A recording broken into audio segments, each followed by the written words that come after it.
Oke, selamat datang di pembahasan mendalam kita. Hari ini nih kita bakal bedah satu buku dari masa lalu yang, wah, isinya jujur aja bisa kerasa kayak nasihat bijak kakek buyut kita, atau malah, Atau malah kayak serangan pribadi ke gaya hidup kita sekarang ya. nah itu dia. Sumber yang Anda kirimkan ini memang luar biasa sih. Judulnya Thrift, A Book of Domestic Counsel, karya Samuel Smiles. Ini bukan buku baru ya, edisi pertamanya itu 1875. Jauh banget, dan yang kita lihat ini edisi populer dari tahun 1907. Jadi kita beneran bicara soal pola pikir dari hampir 150 tahun yang lalu. Betul. Dan misi kita kali ini adalah melacak gimana satu ide sederhana, yaitu hemat atau thrift, bisa jadi sebuah filosofi utuh tentang etos kerja, pembangunan negara, bahkan soal kebebasan pribadi. Benar. Ini bukan cuma soal nabung, Oke, mari kita bedah lapis demi lapis. penting banget buat kita pahami konteksnya dulu. Buku ini tuh semacam sequel dari karya Smiles yang jauh lebih terkenal, Self-Help sama Karakter. Jadi hemat di sini tuh fondasi praktisnya gitu. Ah, jadi ini penopangnya ya? Iya, bagi Smiles, cara Anda pakai duit itu cerminan langsung dari jiwa Anda. Kalau pakainya benar ya lahir sifat dermawan, jujur. Sebaliknya kalau salah guna ya jadinya serakah, nggak adil. Jadi ini panduan moral soal duit, bukan buku tips keuangan biasa. Oke. Kalau gitu kita mulai dari yang paling dasar.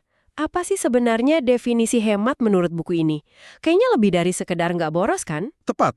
Menurut Smiles, hemat itu adalah titik awal peradaban itu sendiri. Wow, sedalam itu? Iya, momen ketika manusia purba berhenti cuma mikirin makan hari ini, terus mulai nyimpen sebagian hasil buruannya buat besok. Nah, itulah tindakan hemat yang pertama. Ini soal pandangan ke depan, soal menaklukkan insting buat langsung habisin semua yang kita punya. Tunggu. Ada satu kutipan di awal-awal itu yang menurut saya gila sih. Buku ini bilang, setiap orang yang hemat dapat dianggap sebagai pahlawan masyarakat, dan setiap orang yang boros sebagai musuh masyarakat. Hah? Iya kan? Keras banget. Pahlawan masyarakat? Cuma karena nabung. Zaman sekarang pahlawan itu kan pengusaha sukses, aktivis, ilmuwan. Tapi ini, orang yang hemat, ini benar-benar cara pandang yang beda banget soal kontribusi ke negara. Pernyataan itu memang sengaja dibuat seprovokatif itu, dan itu inti argumennya. Yang menarik di sini adalah penulisnya negesin kalau hemat itu bukan naluri alami manusia. Oh bukan? Bukan. Justru sebaliknya. Boros atau foya-foya itu yang dianggap lebih alami, lebih primitif. Dia pakai istilah yang sekarang kita anggap problematis ya, yaitu orang liar atau savage sebagai contoh pemboros terbesar. Ah ya, saya baca bagian itu. Maksudnya orang liar di sini apa ya konteksnya? Tentu, ini cerminan cara pandang era kolonial abad ke-19 ya. Tapi logikanya gini, bagi Smiles, si orang liar ini simbol dari orang yang nggak punya pandangan ke depan. Dia hidup cuma buat hari ini, nggak mikirin musim dingin, nggak mikirin masa depan anak-anaknya. Jadi hemat itu kebajikan yang harus dipelajari. Betul, hasil dari pendidikan, pengalaman, dan disiplin diri. Inilah menurut dia yang membedakan manusia beradab dari yang tidak. Jadi boros itu kayak setelan pabrik kita, dan hemat itu semacam software yang harus diinstal lewat kerja keras dan pendidikan.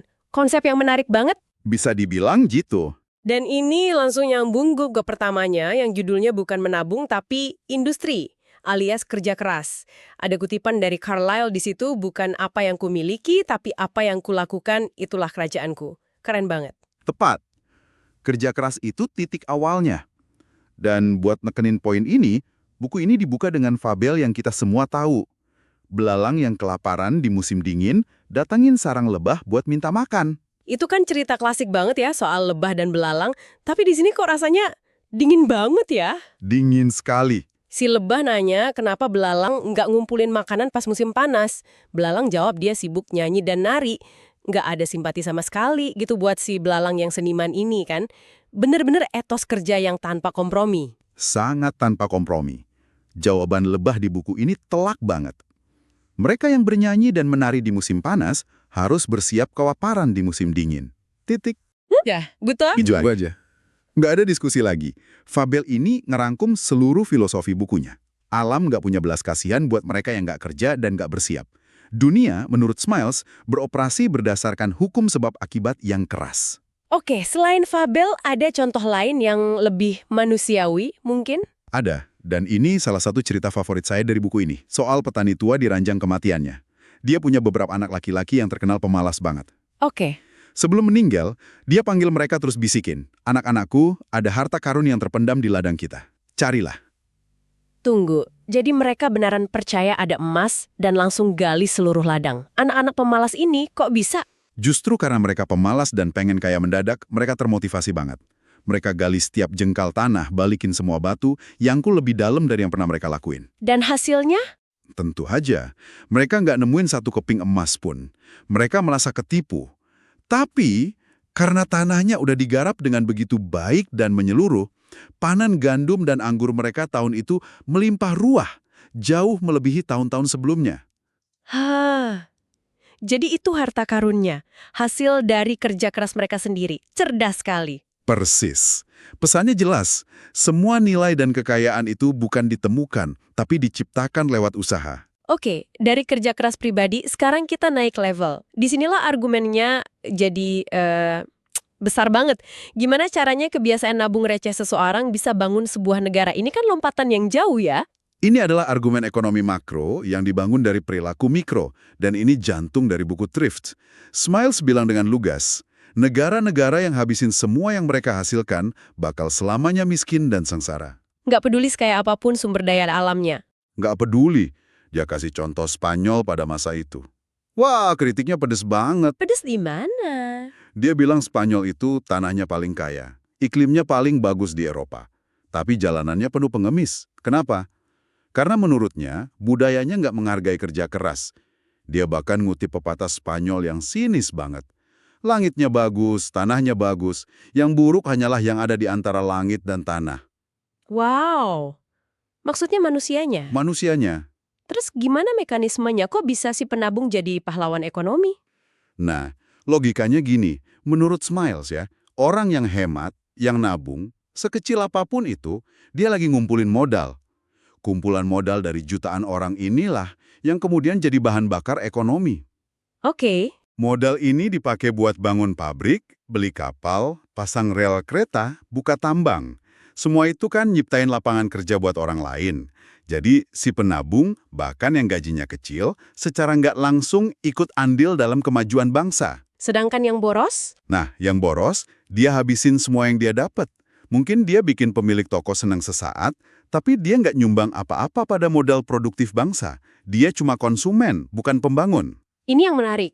Jadi ini bukan soal seberapa gede gaji Anda, tapi gimana Anda ngelolanya. Buku ini bahkan bilang pekerja biasa pun bisa nabung dan jadi kapitalis skala kecil. Betul, dia kasih contoh yang spesifik banget. Nabung 1 shilling per minggu, jumlah yang kecil banget, bisa jadi 70 pound dalam 30 tahun. Itu jumlah yang signifikan banget zaman itu. Cukup buat beli rumah kecil. Kuncinya bukan di jumlahnya, tapi di pembentukan kebiasaan. Kebiasaan yang konsisten. Dan tak terpatahkan. Kebiasaan inilah yang misahin si hemat dari si boros, si pembangun dari si konsumen. Kita udah bahas pahlawannya. Sekarang mari kita lihat musuh masyarakatnya. Si boros ini, atau yang disebut improvidence. Seberapa buruk dampaknya menurut Smiles? Dampaknya bukan cuma finansial tapi moral. Dia kasih contoh yang nyentuh banget soal seorang pengrajin ahli, gajinya besar dihormati, tapi hidupnya selalu mewah. Pas dia tiba-tiba meninggal, keluarganya langsung jatuh miskin. Langsung bangkrut ya? Seketika, mereka harus jual perabotan rumah buat makan, akhirnya bergantung sama belas kasihan orang. Smiles nyebut tindakan si pria ini sebagai tindakan boros yang egois. Cuma mikirin kesenangannya sendiri, nggak mikirin tanggung jawabnya. Dan ini bukan cuma soal foya-foya besar loh. Ada satu bagian yang, aduh ini kayaknya nyindir saya langsung deh. Dia juga ngeritik hobi belanja barang diskon. Nah, itu kan. Aduh, siapa coba yang nggak suka lihat tulisan diskon 70%? Tentu saja, tapi logika Smiles gini, beli sesuatu cuma karena murah, padahal Anda nggak butuh, itu bentuk pemborosan yang halus, tapi ngerusak banget. Kenapa? Karena itu ngelatih kebiasaan belanja impulsif. Anda nggak lagi beli berdasarkan kebutuhan, tapi berdasarkan godaan. Kebiasaan kecil inilah yang kalau dibiarin bakal jadi besar dan hancurin keuangan Anda. Lalu apa konsekuensi moral yang lebih dalam dari pemborosan ini? Konsekuensinya serius banget. Orang yang hidup dari gaji ke gaji, yang selalu dekat sama kebangkrutan, dia gambarin sebagai budak waktu dan keadaan. Dia nggak pernah benar-benar merdeka. Nggak bebas ya? Nggak bisa nolak kerjaan yang dia benci, nggak bisa ambil resiko, nggak bisa nolong orang lain. Dia kehilangan harga diri. Bagi Smiles, uang atau tabungan itu simbol kemandirian. Tanpa itu, Anda selalu bergantung sama atasan, sama pinjaman, atau, ya, keberuntungan aja. Dan ini nyambung lagi ke idenya soal orang liar di awal tadi ya. Persis. Orang yang hidup dari gaji ke gaji, menurut Smiles, pada dasarnya balik lagi ke kondisi primitif itu. Mungkin bajunya bagus, tapi mentalnya balik ke pola pikir berburu dan meramu. Harian nggak punya kendali atas masa depannya. Selalu jadi budak keadaan. Betul. Ada juga kritik tajam buat apa yang dia sebut masa-masa makmur. Justru pas upah lagi tinggi-tingginya, banyak pekerja malah habisin buat minuman keras dan hiburan sesaat. Jadi kenaikan gaji nggak otomatis berarti kemakmuran. Betul. Nggak sama sekali. Menurut Smiles, kemakmuran sejati suatu bangsa itu harus mencakup peningkatan moral dan intelektual, bukan cuma materi.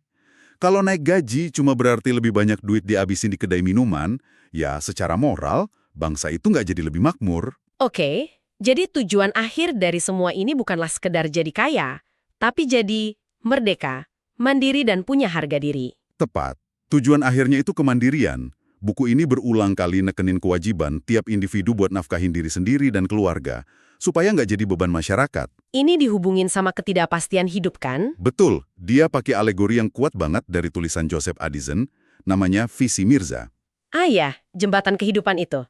Diceritain ada jembatan dengan 100 lengkungan, lambang 100 tahun umur manusia, tapi jembatan itu penuh lubang jebakan. Penuh lubang. Banyak orang yang lagi jalan tiba-tiba jatuh ke lubang itu, sakit, kecelakaan, kemalangan, jauh sebelum nyampe ujung. Gambaran yang suram tapi kuat banget soal rapuhnya hidup. Sangat kuat. Dan alegori itu bawa kita ke pertanyaan inti yang diajuin buku ini. Di tengah semua ketidakpastian ini, tidak adakah yang akan menolong kami? Lalu apa jawabannya? Dan jawaban dari Smiles itu jelas banget, singkat, dan nggak pakai basa-basi. Tolonglah dirimu sendiri. Jadi pemerintah, undang-undang, bantuan sosial, semua itu nggak ada gunanya menurut dia? Dia nggak bilang nggak ada gunanya sama sekali, tapi dia sangat skeptis. Menurutnya, pemerintah atau hukum cuma bisa berbuat sangat sedikit buat ngubah nasib seseorang secara fundamental. Jadi harus dari dalam diri sendiri? Harus. Kebajikan, pengetahuan, kebebasan sejati itu harus muncul dari dalam diri individu. Kemakmuran sebuah bangsa itu hasil penjumlahan dari kemakmuran tiap individu di dalamnya. Bukan sebaliknya ya, bukan negara yang bikin individu makmur, tapi individu makmur yang bikin negara hebat. Betul sekali. Kemajuan sosial itu konsekuensi logis dari perbaikan individu. Dia bahkan ngutip pepatah kuno, "Tabib, sembuhkanlah dirimu sendiri." Setiap orang harus mulai dari dirinya sendiri, keluarganya sendiri, rumahnya sendiri. Inilah inti filosofi self-help di era Victoria. Jadi, apa artinya semua ini buat kita? Kita udah telusuri gimana sebuah buku dari tahun 1875 ngedefinisiin hemat bukan sebagai tindakan kikir, tapi kebajikan moral yang komprehensif. Betul, ini tentang kerja keras sebagai inti hidup, hubungan langsung antara tabungan pribadi dan kemajuan bangsa. Dan tentang cita-cita era Victoria yang kuat banget soal kemandirian dan harga diri. Sebagai penutup, mari kita tinggalkan Anda dengan satu pemikiran. Buku ini kan secara tajam bedain antara individu yang hemat dan berpandangan ke depan yang dia sebut manusia beradab, dengan mereka yang hidup cuma buat kenikmatan saat ini yang dia sebut dengan istilah problematis orang liar. Perbandingan yang hitam putih banget ya, khas abad ke-19. Tentu, pertanyaannya untuk direnungkan adalah ini. Di dunia modern kita yang penuh dengan kepuasan instan, layanan beli sekarang bayar nanti, cicilan 0%, kartu kredit, dan budaya konsumerisme yang merayakan belanja sebagai gaya hidup, bagaimana definisi kita tentang berpandangan ke depan dan boros telah berubah. Jika Samuel Smiles hidup hari ini dan melihat masyarakat kita, apakah menurut standarnya dari abad ke-19 itu, kita sebenarnya hidup lebih seperti orang liar yang ia gambarkan? Yang terus-menerus mengejar kenikmatan sesaat, ketimbang manusia beradab yang sabar membangun masa depan.